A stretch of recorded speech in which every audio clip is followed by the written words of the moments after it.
might want to sit down for this. This is the new Star Spangled Banner. Let's go. Diva! Bang! Star Spangled Banner, my AKA. Red, white, and blue is the flag I wave. You and Survey, we the biggest gang. Star Spangled Banner, my AKA. Star Spangled Banner, my AKA. Red, white, and blue is the flag I wave. You and Survey, we the biggest gang. Star Spangled Banner, my AKA. Of course, we open up with the Marine rapper, Mr. Raymond Lott, personal friend of the show. Fantastic guy. If you guys want to hear, so I said this to Jeremy before I started, that I'm going to be looking down at my computer and it's going to drive me crazy, and I'm already doing it. So I'm going to try to look at the camera and try to talk at the same time. This is probably not going to work out. See, I'm already doing it again. TheMarineRapper.com. Go check him out. Go onto YouTube, put in The Marine Rapper. He does more than just rap. He's got like, I guess, commentary about everything that's going on and people that attack him. He's pretty funny. He's a funny dude. A lot older than you would think. I was actually surprised by that. And he's probably going to get mad that I said that. Probably. Of course, tonight, welcome to the third edition of the Soup Sandwich, which is a little confusing because now I'm starting to plug the Soup Sandwich and 21 Gun, and it's all the same. It's all the same. Soup Sandwich is just this live show that we do that's more laid back. I just kind of, it's a lot of fun, and I think Jeremy enjoys it himself. Jeremy, how's it going? Good, man. Been super busy. The Raleigh hike coming up this weekend is proving challenging. Yeah. You were having some issues with that. Thank you, COVID. Yeah, fuck you, COVID. Well, you know what? Let everyone know. Because I guess, I'll let you describe what's going on. All right. So COVID-19. Oh, sorry about the hike. Sorry, I thought you meant COVID. Which is not it's our personal view and not from anybody else. That's true. Actually, hold on. Now that you say that, let me read my disclaimer. You're welcome. The views of the 21 Gun, the Soup Sandwich hosts, Kevin Sullivan and Jeremy Walton, are strictly personal opinions and do not represent the official position of any associated guests of the show or associate organizations. Everything stated during this episode is to be taken at face value as discussion and opinion. And I recommend you, as the listener and as the co-host, to do your own research and draw your own conclusions. Okay, that's just research. You mean I have to do work? Sorry, Marine. Marines are not supposed to do work. Oh, yeah, we are. Never mind. All right, sorry. So go ahead. Raleigh this weekend. So Raleigh this weekend, starting off Friday night, we have our meet and greet. It will be at the location will be disclosed if you sign up. Really? That whole thing, we don't want to give out the information too late because, Antifa wants to show up, but a group full of veterans, probably a bad idea. That being said, the meet and greet will start at a certain time. Again, you need to sign up to find out. You can go by our Eventbrite, which is on our Facebook page, as well as through the irreverentwarriors.com Facebook page or website. The hike is about 8.5 miles. It's going to be a little tough. There's quite a few people signed up. People are signing up day in, day out. If you need a place to stay, the place that we have booked for the hotel is on the site as well. So if, again, you're looking to come, you need to sign up. That being said, we try to stress that a lot. But what if I don't? Jeremy, what if I don't sign up? Does that mean I can't come to your hike? No, that means you can show up in the morning and sign up. You'll just be last. Oh, that's terrible. When you say last, you mean you put them all in the very back of the line and they have to struggle? That's wrong. See, now we just put them in the sideline. You have to show people who didn't follow directions. Okay. And you know what? For those who are just joining the show, who maybe have never heard this before, what we're talking about is the Irreverent Warriors Silkies hikes. There's two this weekend. There's one in Raleigh, and then where's the other one? Colorado Springs. That's out with Natasha. Is that her? Natasha, yeah. Natasha, cool. I wonder if that's also, I think, where Travis McCody Strong is. I wonder if he's going to be doing the hike. I just saw he just had a thing on Facebook. He climbed another mountain. Dude's a beast. I mean, so he's an above the knee amputee. He's like right below his hips, and this dude is doing more than half the. You remember we're on the. Now, do I sound like a dick when I say it should be easier because he doesn't have the below knee pain that we get? Do you know what? I'm not going to go there. I think he seemed like he was a friendly guy. He might laugh at that, but I'm going to just keep moving. Tonight's guests are the Combat Divas. You can check out their show, Combat Diva. I just had it written down, Jeremy, Combat Diva Podcast.com. I believe that's what it was. They'll correct me when they come on because it's hard for me to look down and do all that stuff at the same time. But they're going to come on tonight. It's going to be a lot of fun. This is our first non-Irreverent Warriors guests, but this is kind of what this show is all about. We're just trying to get veterans from different organizations, different podcasts, Instagram, whoever they are, to come on and kind of talk about their thing. I know one of them, pull their names up here, is really into volunteering and with different VSOs and stuff. So it'll be interesting to have them on. Plus, it's kind of neat to hear how other people do the whole podcast game. I'm intrigued. I kind of watched a couple of their episodes, and the way they have it set up is definitely better than ours. Not to kind of blow smoke. God, I'm just saying we have a lot to learn. So yeah, we do. Well, this is. I mean, I've done this for 5 years, but I haven't done this. I think we still need to learn. This. I mean, I'm just me alone in a room talking on a microphone, interviewing people. That's how typically it is. But adding all this extra dynamics, like the video and live streaming, everything that has been. It's been interesting, but it's worked. I think it's worked. I don't know. So things to talk about before we bring on our guests. Can 2020, we bring this up every single time. Every single episode we bring up how crazy this is. But we had this week in North Carolina, in 1 week, we had a hurricane. We had a major tornado. I think it was an F4, which my knowledge of tornadoes is from that movie, Twister. Yeah. I think it was The Finger of God. And then on Sunday, I come downstairs, I'm making my coffee, and my wife goes, my chair just started shaking. I'm like, what? Come on. She's like, I thought you were behind me, and I thought you were wiggling my chair. And I was like, no, it wasn't me. And then I looked, is it the dog? No, we had a magnitude 5.1 earthquake to cap off the week. I'm not gonna lie, I kind of slept through it. I'm born and raised California, so earthquakes are nothing for me. We lost our house in the 91, 92 earthquake. So really, you lost? I didn't realize that your house collapsed during that. Yeah, we lost the house, the car, we lost everything. That was the World Series one, right? I wasn't really big into baseball. At least watching it at that point in time. So maybe. Yeah, because I was watching it on TV, and like in the middle of the game was the Athletics versus, I can't remember. I don't remember. But stuff started falling, like the stadium started shaking, and then it was just total devastation after that. Waking up, grabbing my twin brother because I have a twin, and I watched the bookshelf fall over, the toys that we had up on shelves falling over, the bunk beds collapsed, the windows shattered, and then just half the house started falling apart. Basically running through the house, mom grabbing my brother and I, get out, and then we just watched the whole house fall apart. That's insane. That's insane. I've never been in an earthquake. I mean, technically I was last week, but I've never even felt one. I've been to California a bunch, but I guess it's been lucky that I've never experienced one. It's one of my top fears. I know it sounds weird. Why would you be afraid of earthquakes being from the East Coast? But yeah, I mean, just the idea of being in a building that can just crumble on top of you because the earth decides to shake you off like some fleas. To be honest, I'd rather be a part of a tornado than an earthquake, because you can basically get away from a tornado at the right amount of time. You can't get away from an earthquake. So this is true. Is it a mental health disorder? I'm going to ask this question. Being a Marine, yes. No, I want to dig a tornado shelter in my backyard. I thought about this the other day. You want to build a pool? No. What I want to do is we're going to build, for the listeners, for the real show, not this fake show. I'm going to build a studio in the backyard if I stay in North Carolina. What? Moving? No way. What? No. Anyway, so we're going to put the studio back there, and I thought, perfect. I can because I don't have a basement. I don't have anywhere to go in case there's a tornado. Where else would you hide the bodies? What's that? Where else would you hide the bodies? Oh, yeah, of course. Well, we don't talk about that, Dexter. So yeah, I don't know if it's not feasible to do that, but I was thinking that would be, and it would also be kind of cool because as a kid, I always liked, secret hideouts, and it would be cool to have a secret hideout storm shelter in my backyard. Where's Dad? Oh, he's in a secret hideout. So I'm not going to lie. We had a storm shelter when we were in California. Okay. The problem being the shed fell on it, so we couldn't get into the storm shelter. So we were sitting outside in the front yard, basically, more in the street because. Was this for the earthquake? You guys use a shelter for the earthquake? It's like a pre-dug grave. Yeah. It's the weirdest thing. California gets tornadoes too.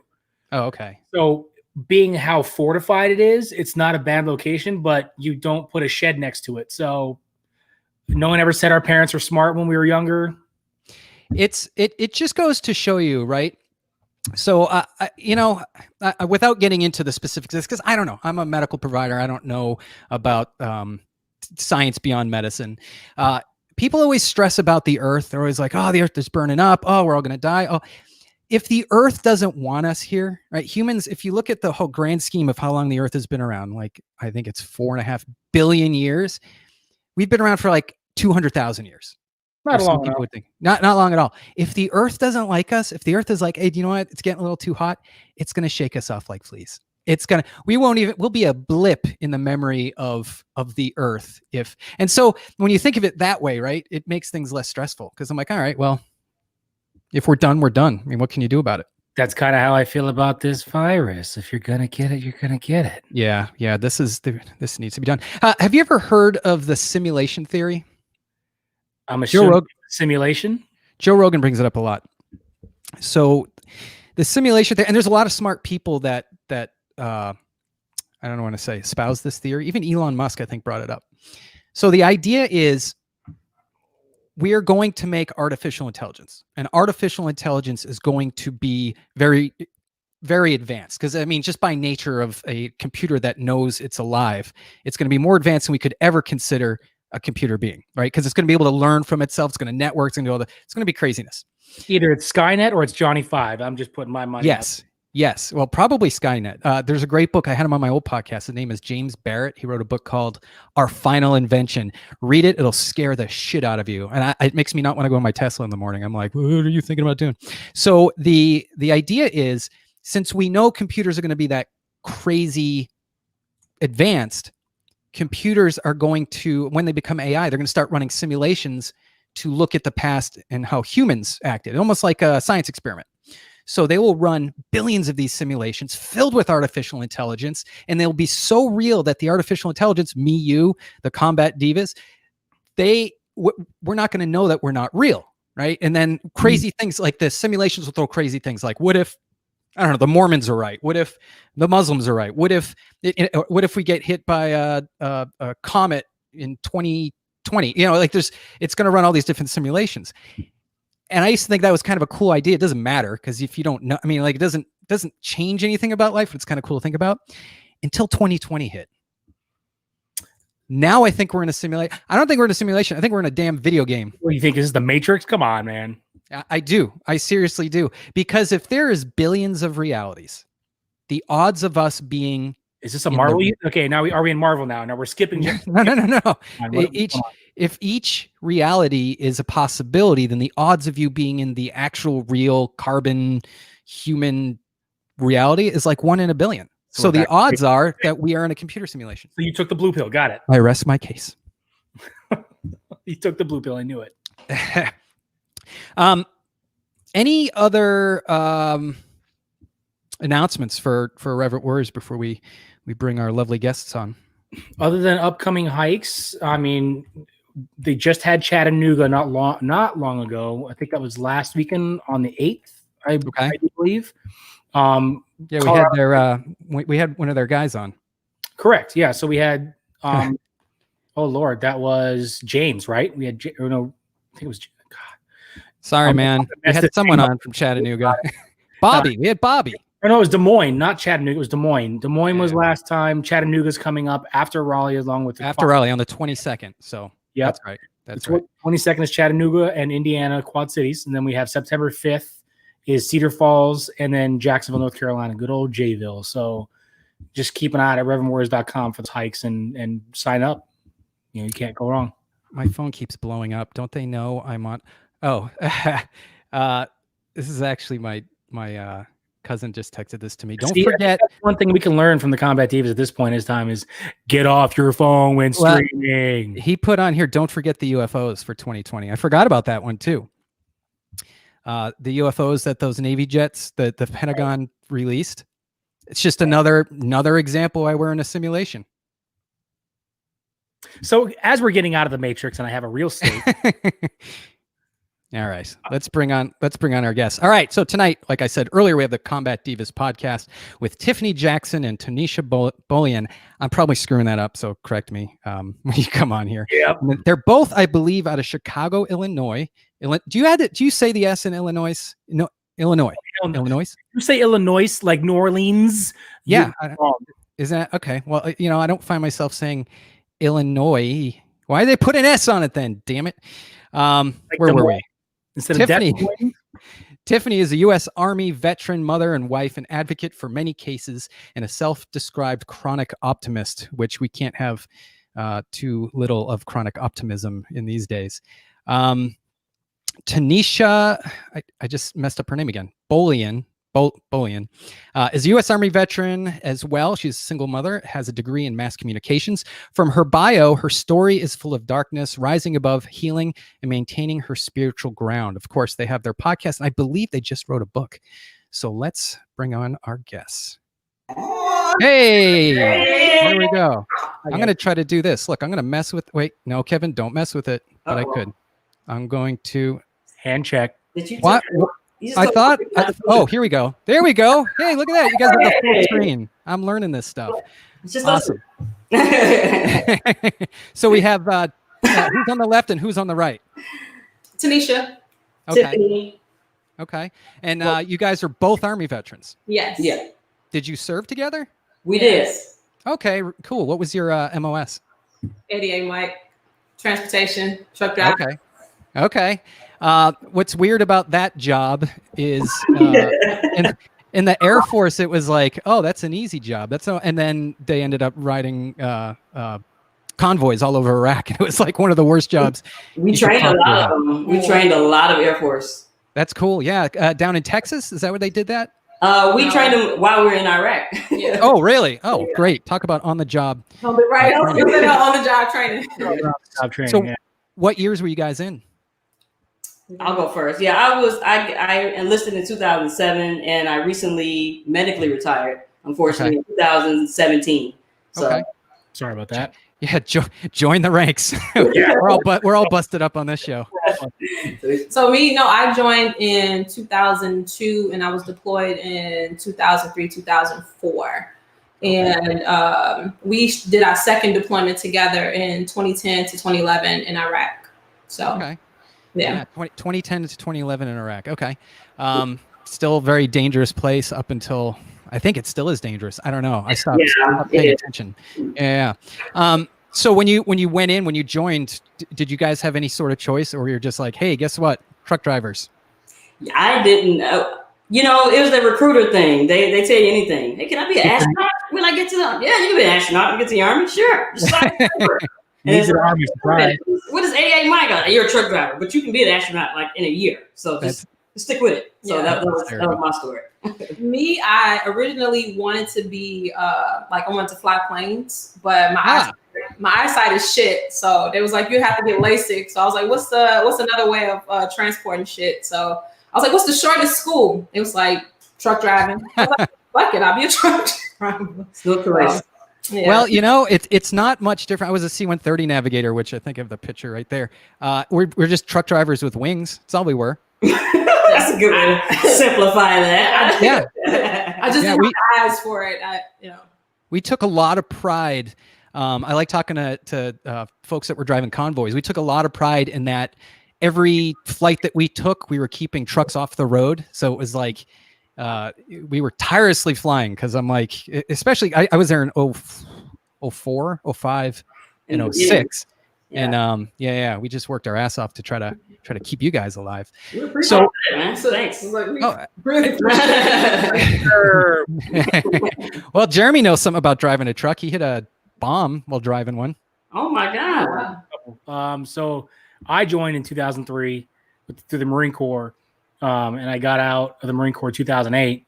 Kind of stayed in for a little bit. I was a combat engineer and a truck driver. Go figure. To Fallujah. Got out of the Marine Corps. When I did get married, and I was married at the time, the ex-wife was whole, "You're a horrible civilian." I was like, "Well, time to re-enlist." That didn't pan out so well for the Marine Corps, because the Marine Corps wasn't really taking guys who were injured.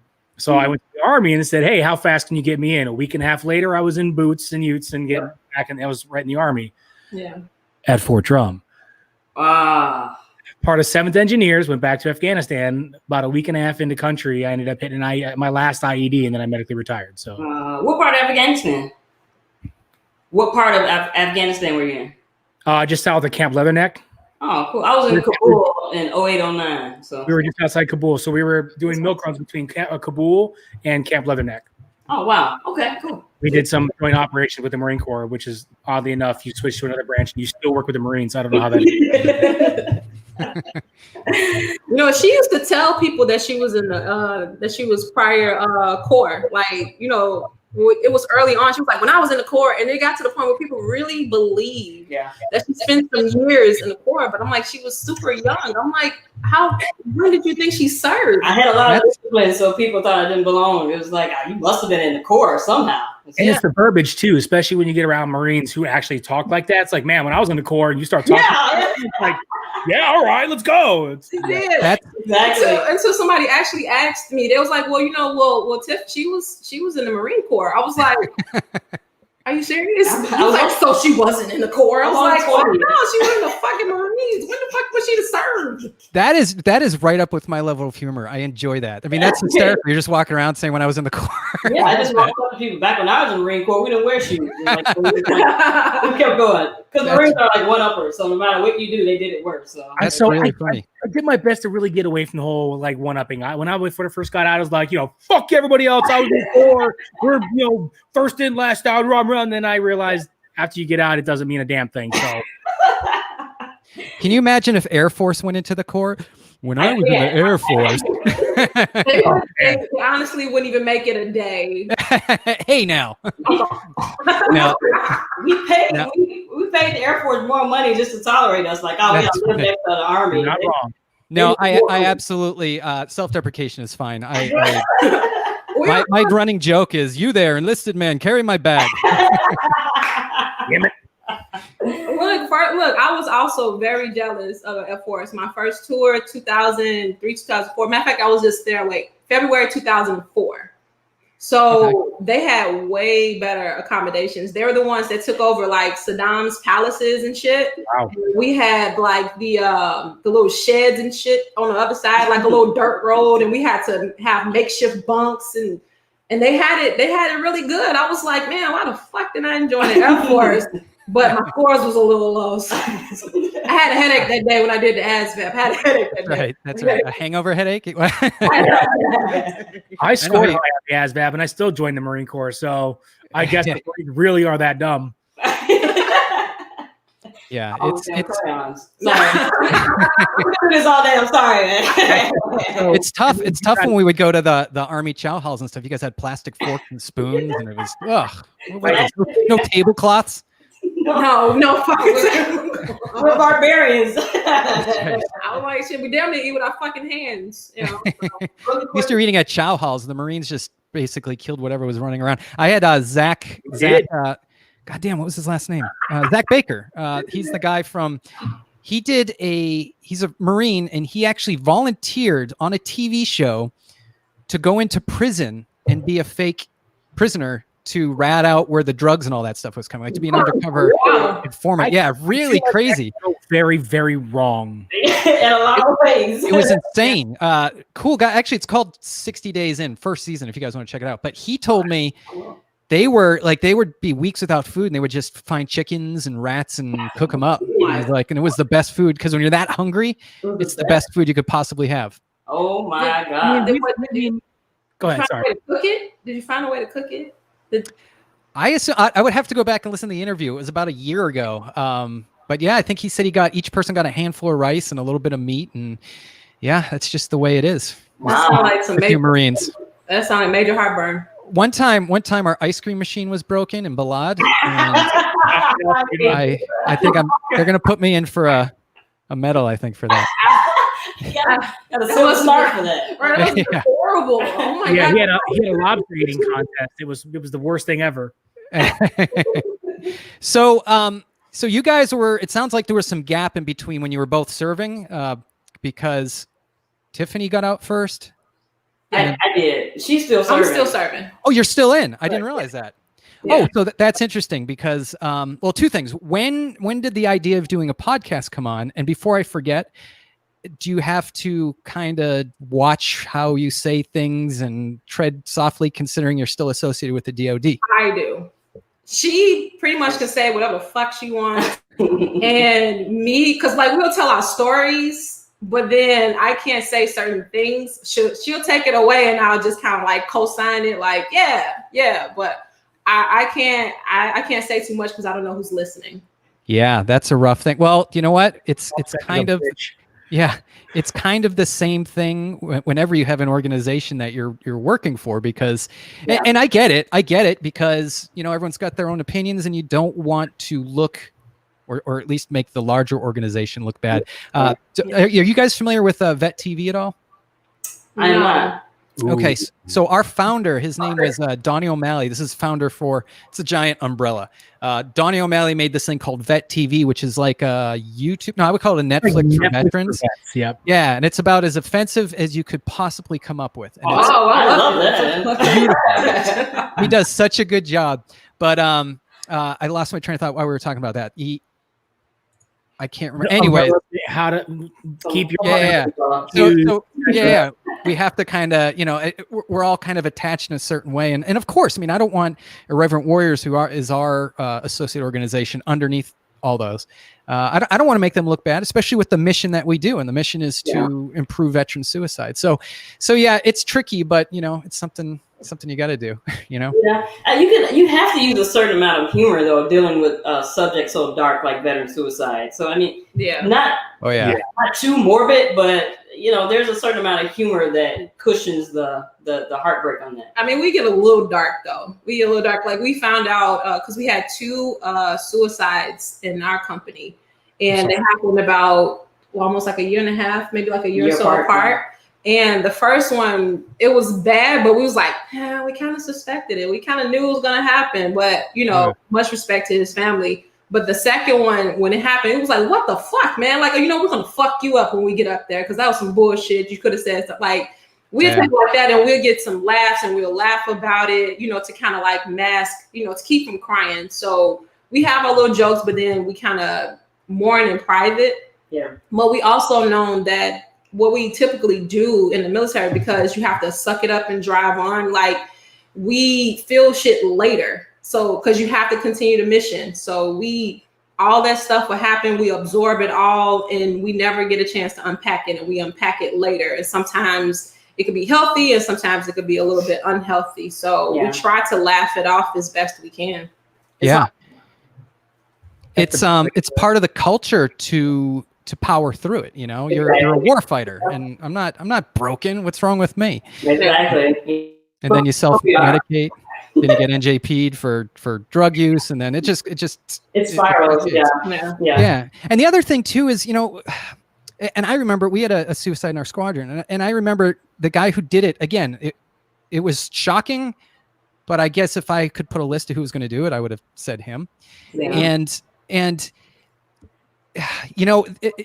it's part of the onus is on us as their squadron mates and fellow soldiers and Marines, because you can't stigmatize it and say, "Oh, dude, suck it up. Stop being a pussy." Exactly. Oh, you're having issues. Oh, you got to go to mental health. You're a pussy. Exactly. And they kill themselves, and we're like, "Oh, that fucking pussy killed himself." And it's like, what? Yeah. No, it's not how it works. With all illnesses, not just the suicide. With like a broken ankle, or one guy had some type of what does he have? Like some type of IV. He had some type of autoimmune disease. Like he was really sick, and he had to have a blood transfusion. We just bothered him the whole time. Like, "Oh, suck it up. Oh, you're so slow. Fucking just die already." And like, a couple weeks later, he was like really sick. We're like, "Oh, I'm sorry, man." He wasn't losing color. He was a little pale. He was like, "Damn, I didn't know he was like low key dying." Like, why you saying you're sick? Like I did. Wow, you guys do have a dark side. We thought it was being a pussy. It's really dark for us. You don't want to work. Oh, you so tired from what? You didn't do shit. But he was really very fatigued because of the blood. He needed a blood transfusion. He's okay now. He's alive and well. But that's good. I heard my brother. You know what? My brother said something about him a couple of days ago. Her brother also serves. I should say that. Yeah, me and my brother both joined at the same time. Oh, cool. Well, knowing that malingerers, I can't talk today, are very, very prevalent in the military, especially when they get in, they realize it's not what they want to do. Yeah. Sometimes they do need that push, but every now I've had my times of especially when we come back from Iraq, hey man, I don't feel right. Stop being a bitch. You're a Marine. Like, Yeah. knock it the fuck up. You're supposed to be the best of the best. Supposed to be hardcore. Yeah. Realizing that, bro, I'm like going through 2 fists of Jack a night. Yeah. Maybe you might need to back off a little bit. So I've learned the hard way a few times. So I mean, I've been to the brink, and we talk about it a little bit in the book. We discuss kind of, you know, having suicidal thoughts to the point of like actually planning it out and like going forward with it until your phone rings, and then like I snapped out of it. And it happened to be we were not married at the time. We were just dating, but we got married shortly after. The guy who called me and stopped me from committing suicide. So that's pretty. I don't know, it's pretty ironic, I guess, how it ties in. So yeah, I get it. You're right. I remember you telling me about that. I found out. We keep cutting you off, Kevin. I'm sorry. No, it's all right. It's all right. Go ahead. Yeah, you can cut me off. I found that out on the podcast when we was doing our podcast live, and she said that, and I'm just she's just going on about the story, and I was just over there like, Wow. Tell me. Like we had to have a chat afterwards. I was like, what the fuck? Yeah, that's crazy. Yeah. What was your I guess we'll call it your motive for coming up with the Combat Divas podcast? What's the reason for your show? Yeah, we just I came up with the idea after I got out. I always wanted to get in the space of media and kind of sharing our stories, because people would tell us how unique they were. Like, oh man, this stuff is great. You guys should talk about it. You guys should talk about it. And being a female veteran, there is uniqueness to it, because we kind of deal with some things that, the guys, no bashing, but some stuff you guys gonna have to deal with that the females kind of face. And so we wanted to create a safe space where we can kind of communicate about those things and talk about it and not feel like, shit, like we're whining, just to get it off our chest. And then we found out that not just female veterans were going through obstacles, but females in general were just facing obstacles daily. Like, oh, I really don't like my kids, but I can't say it out loud because people think I'm a terrible mom. So it's like we gave you a space for that. Like, hey, sometimes I don't like my kids, and there's like, oh, thank God, me neither. I cannot stand them. So it's like, it gave us that space and that safety net to kind of talk to. And we actually have almost the same amount of male listeners as female listeners. I was about to ask, is that okay for dads too? Yeah, no, we do. It's funny because a lot of males email us like, "Oh, my wife is being such a B word."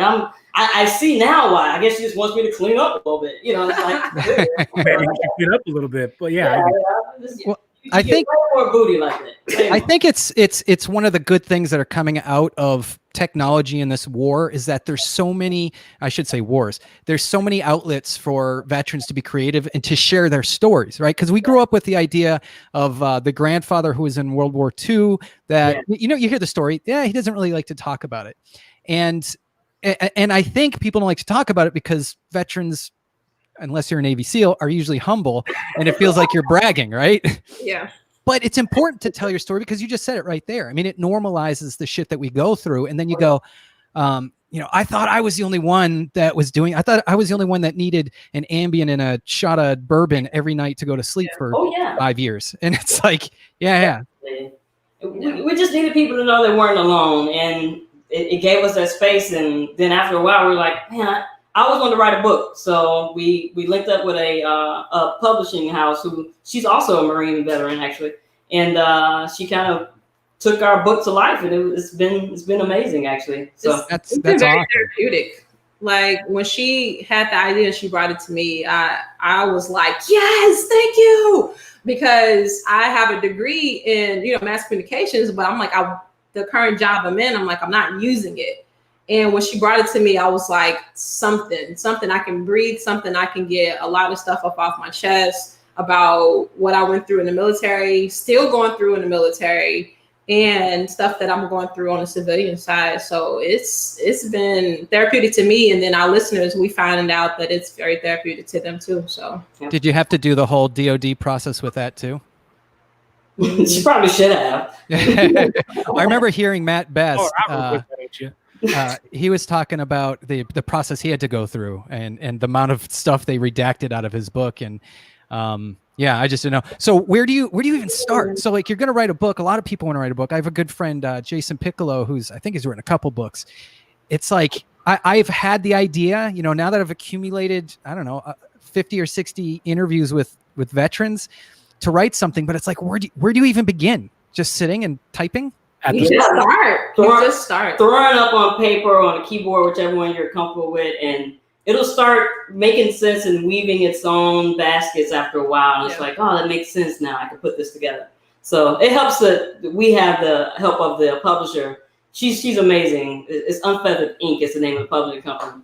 Yeah. But she's just like, oh, what you really mean to say is, I'm like, yes. What I'm trying to say. Thank you. Would that be great? Melody Norton commented on the chat. So, what's that, Jeremy? You kind of broke up a little bit. Would that be Melody Norton? Melody Norton, yeah, that's her. She just commented on the chat, so yeah. Cool. Okay. Yeah, that's her. Yeah, there she is. She's phenomenal. So it really helped us bridge the gap between. She's more of a cultural writer, so she's good at bridging the gap between kind of jargon-y talk and just what normal people would say. What's the modern process of getting a book published? Actually, a 2-part question. Has it been released yet? 3-part question. Where can you get it? And what's the modern? Because I say that because in the old days you would have to have a book deal, and you would have to. I mean, it was very hard to break into that. But again, technology rears its head, and we suddenly, have the ability to do things like this. It's so crazy, yeah. So it's the modern way to do it is we linked up with the publisher, so we don't have to do it the hard way. But we linked up with her, and she kind of did most of the legwork as far as getting the publishing, getting the editing done, and things like that. So everything is so ebook, or Audible. Nobody really wants to even read anymore. Like, is it on Audible? That's the first question we get. We got a book coming out. Will it be on Audible? So it's not been released yet. It's scheduled for mid-November, early November. So right now we'll just get started with the marketing and, kind of pump the book up to be able to get it out. So. Could you imagine us on Audible? Like, I think you probably get more than what the book says. Oh yeah. Get the voice to it. Oh, I'd listen to that every time. We'll grab you guys and just read it for us, please. Yeah. The tone, the sarcasm, like you would get the whole tone of the book and the way we mean it to come out because I should do Audible when we get the opportunity. Yeah, what's it called? The Combat Divas Guide to Life. Okay. So we cover a lot of topics, mostly like bridging the gap between survivor guides and the military. We're big on guides in the Army. I don't know about we need a manual for everything. How do we change the garbage bags? Give a manual. So everything's a manual. So it kind of tied into this is how we've navigated. Or especially me trying to transition from, the Army life to straight civilian life. It was challenging in the beginning, and it never ends. Transition isn't like, oh, we go through it for a couple months, and now we're good to go. Like, I'm still transitioning 2 years later. So I'm still transitioning 15 years later. Yeah, it takes time. Yeah. Well, I'm not even out yet, but it's still a struggle. It's still a struggle. I'm like, I just got 2 more years, and I'm just like, just gotta get through the end. Just gotta get to this. It's a struggle. Yeah. Period. 10 years for me as well, so I get it. I'm still trying to find my place. Yeah, I get it. I totally get it. It's hard. Sometimes it gets really hard though, because you're so used to a certain type of way of living, and then you still live in that same way on the outside in the civilian world, and sometimes people misunderstand you and they don't understand it. Because civilians don't care about your structure. They don't care. No. And not to pull the jarhead card, but when you get to that jarhead mentality of go now, everything is so intense. Yeah. Well, that's kind of the nature of the veteran though. That's like, if you ask any veteran, it's like, God, we got to everyone's doing something all the time. You try to sit on the couch on a Saturday and you're like, the lawn needs to be mowed. Something needs to be done at all times. My husband just did that. That's funny. For a while, I used to be that guy. Yeah, but you know what? Measuring the grass. I used to be that guy. So, wow. You know what? Though? Think about what do normal people do? Like, do normal people not sit down and do a podcast at 8 o'clock after you've already pulled a 12-hour day shift? You know what I mean? Like, what do normal people do? They must be boring. Like rest and go to sleep and stuff like that. Like, they probably cuddle on the couch and watch Desperate Housewives or something. Hey, hold on. That can get interesting sometimes, especially when alcohol is involved. They probably have like their little toy poodle, and they wear like, remember those? What are those things? The Snuggie pillows or Snuggie blankets? Oh, Snuggies are awesome. So that's what civilians do. That's what civilians do. Yeah, we get a whoopie and like a hard hat or something. They probably sit down when they eat dinner. We're like, what's that like? We walk and chew. It's so true. My grandma just told me that today. Like, sit down. Like, Yeah. I'm done shortly. we always go. Always. On the go. On the go. And then it gets to the point where I'm like, I was out with my mom. She was like, "Do you eat?" I'm like, "You go a whole day and not eat." She was like, "You do eat, do you?" I'm like, I what? I'm not hungry. I got stuff to do. That's Or you why get I like to do intermittent fasting, because then I don't have to worry about lunch. I just do all my shit through lunch, and then you eat at the end of the day. Sorry, Jeremy, I cut you off. What'd you say? I was saying, or you eat fast enough to where you don't remember eating it. Forget. Sure, you just taste it later on, like, I did. You just get to going and you don't remember doing it Definitely, yeah. today. So you had mentioned the transitioning and trying to fit into a world that we're not really meant to fit into. I think that, and this is where I'm going to plug my parent organization at this point, but any VSO, any group, like we have a friend named Hacker who's with, what's the name of his motorcycle club? The Outlaws? I believe so. American Outlaw? Well, I don't know. He'll butcher me because I forgot that. But they're the Wretched Few is another motorcycle club. Irreverent Warriors. What you do is, and here's the tragic thing, right? If people are having trouble fitting into the civilian world, or they can't find a veterans organizations because they're not looking, because there's so many out there, and you get together and you use the lingo, and finally people understand you, right? The lady at work might not understand you, but the guy next to you, who you might not even know, but just because, half the people I hang out with are Marines. We come from two different worlds, yet we automatically know each other because we've been shot at. And, Speak the language. Yeah. Absolutely. That's what it's like. Cool. So the book comes out in November. Where can folks get it? They can get it from unfeatheredink.com is the website. Combat Divas Podcast.net is our website. Okay. And or it'll be on Amazon, Audible. It'll pretty much be everywhere books are sold for a while. So it is going to be an Audible. It's gonna be everywhere. Yeah. It better be your voice. It better be your voices, because then it's you got to have the full context with the voice. We're gonna try. We're gonna try and see what we can do about the whole Audible thing, because that would be fun. We're set up. We're good to go. Yeah. Are you going to have a coloring book version for the Marine Corps? Of course. It better come with crayons too. I'm just saying. We're gonna send the 5 key colors for you. It will actually make the crayons edible, so you don't hurt yourself. Like someone was giving out bubble gum that looked like crayons. Chocolate molds. I got it. Oh, at the hikes we have edible crayons. Yeah. Oh, okay. See? Yep. I'm That's gonna right. make it for you. It's gonna be amazing. Well, ladies, it was an absolute pleasure having you guys on. You're a lot of fun. We should do this again. Thank you for having us. We appreciate it. When your book comes out, we'll have you back on. We'll give it a good plug. Thank you so much. I appreciate it. Awesome. When do you hike close in Illinois somewhere? Yeah. When is an Illinois hike? Chicago's October 3rd. October 3rd, Chicago, Illinois hike. Oh, you know what? Our stuff was pushed back by COVID, because we usually do it in May? It was we used to do like the 21. Oh, a separate one. Okay. Because we usually have like a 21-mile ruck march for suicide. Okay. So, yeah, it's similar. Okay. Yeah. So just go to irreverentwarriors.com, and that would be great if you guys went out there. Do you know what you can do? I don't know how you structure your show, but what I'll do is I'll go out there with my microphone and interview people. And I usually, when I get to a hike, I'll make a show out of it. Nice. I think that'd be great. We'll get all our veteran friends and we'll come on out there. Yeah. Awesome. Yeah, because we're always looking to get more people. We're always trying to recruit. We're like a cult.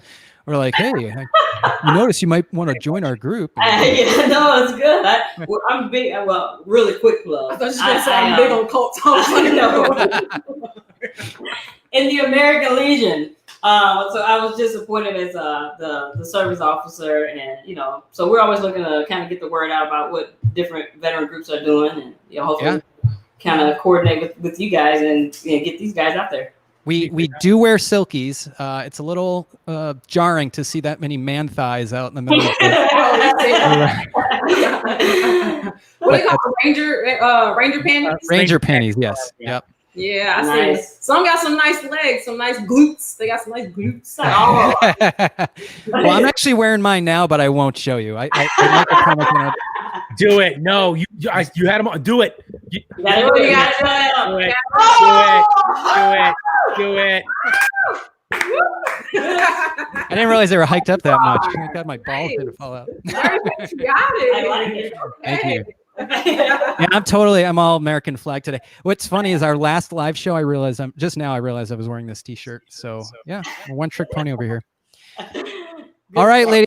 Again, thank you for coming on. I really, really appreciate it. And we'll hook up again at some point, whether it's at a hike or we get you on when your book comes out. Sounds good. Thanks, guys. Thank you for coming on. Thank you very much. They're awesome. They are amazing. I look forward to going through and watching the rest of their podcast too, just to catch up a little more too. Do they do a video portion? Yeah. Oh, really? Why not? Yeah. No, I think it's funny we were talking about trying to eke out as much time in a day as possible. Right. And the amount of podcasts I have to listen to, the amount of books I have to read. That's the other thing too, which I should let them know I'm going to read their book, is that I've read more books for podcasts than I did for PA school. It's because everyone has a book. And so, in fact, look, it's on the other side of the room there. I have an interview on next Wednesday, and I got to read this book with a guy named a Navy SEAL, Brent Gleason. I don't want to make it sound like I'm making fun of him, but a Navy SEAL with a book. Whoa. Sometimes you need that tangible being able to read. I know jarheads can't really read too well, so we have to hear things and see things. So any pictures would be best. Just let me know if you find some. Awesome. Yeah, man. I think we're done tonight. I'm looking at my notes. I feel like we're ending. Like you said, we've been trying to keep it shorter because we've been going over a little too long lately. But just to get the point out, instead of drone on for mindless time of doing nothing. Like, wait, you don't want to read my? I have lots of thoughts here in my book. Let's start with page 1. The War of 1812. Here's my opinions on. I'm just kidding. All right, guys. Yeah, I do hope they end up getting a chance to do the audiobook, because that'd be cool to actually hear the voices. Now, could you imagine? I had just not long ago bought General Mattis's Controlled Chaos. Could you imagine hearing that man drone on for an hour or 2 hours? Yes, I could. I could sit there and listen to him all day. I probably could too, but not in the car. Hey, yeah. Speaking of which, I had my last interview. I had Norman Schwarzkopf's personal bodyguard on from back during the first Gulf War, and really, really cool dude. Cool story. I think, did I bring it up before? He was an Air Force security forces guy. Oh yeah. Yeah. And he just it was the old adage, be the best that sounds like an army thing.